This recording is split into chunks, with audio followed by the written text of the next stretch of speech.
Umarangkada ngayong Huwebes ang tigil pasada ng ilang transport groups bilang protesta sa sunod-sunod na mega oil price hike. May libreng sakay ang gobyerno sa ilang lugar para sa mga apektadong pasahero. May ulat on the spot si Joseph Morong. Joseph! Rafi Connie, tuloy-tuloy nga itong ginagawang una sa 2 araw na transport strike, tigil pasada ng ilang mga transport group katulad na lamang ng grupong Manibela dahil sa walang habas at walang patid na pagtaas ng presyo ng mga produktong petrolyo na nakakaapekto na sa kanilang kita. Dito sa Minagtahan sa Maynila ay nangalampag ang grupo ng mga motorista at sa pamahalaan para ibaba ang presyo ng produktong petrolyo. Nanawagan ng grupo sa mga dumaraan dito sa mga motorista na bumusina bilang pagpapakita ng kanilang suporta sa mga inilalaban nilang mga hinaing. Dito sumasakay yung maraming mga commuter dito sa bahaging ito ng Maynila, kaya nahirapan yung ilan na makahanap ng mga sasakyan dahil hindi bumiyahe yung mga biyaheng nandito sa terminal.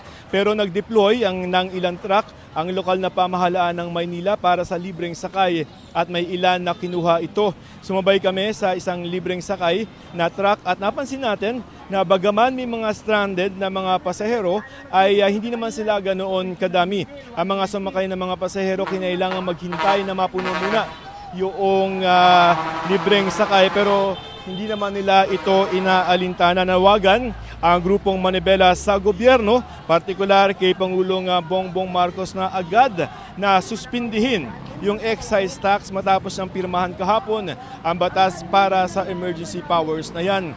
Hinihiling din ng grupo sa pamahalaan na ipatupad na yung sinuspending piso hanggang 2 piso sana na dagdag na pamasahe sa kanila dahil hindi daw sapat yung 5,500 na ayuda ng DSWD sa kanila. Narito ang pahayag ng Pangulo ng Manibela na si Mar Balbuena at ni Jean Henares, isa doon sa mga naapektuhang commuter. Kahapon narinig natin na itong pagpirma ng excise tax na masuspinde ay malaking bagay, pero ang tanong, kailan ito ipatutupad? Sana maintindihan ng ating Pangulo ang mataas na presyo na hindi regulated ang nagpapahirap sa mamamayang Pilipino. Sana po pakinggan din sila kasi paano naman po kaming mga minimum wage earner kung manghihingi sila ng konting dagdag? Paano naman po yung ibang tao na konti lang din po yung pamasahe? Joseph, kumusta yung initial assessment ng Manibela? Naging matagumpay ba itong kanilang tigil pasada?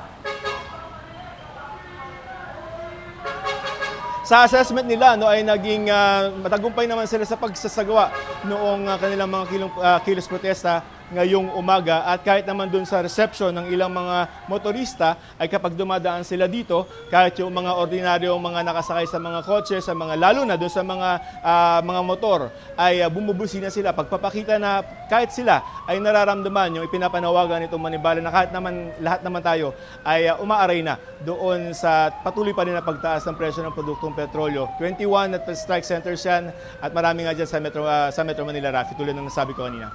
Maraming salamat, Joseph Morong.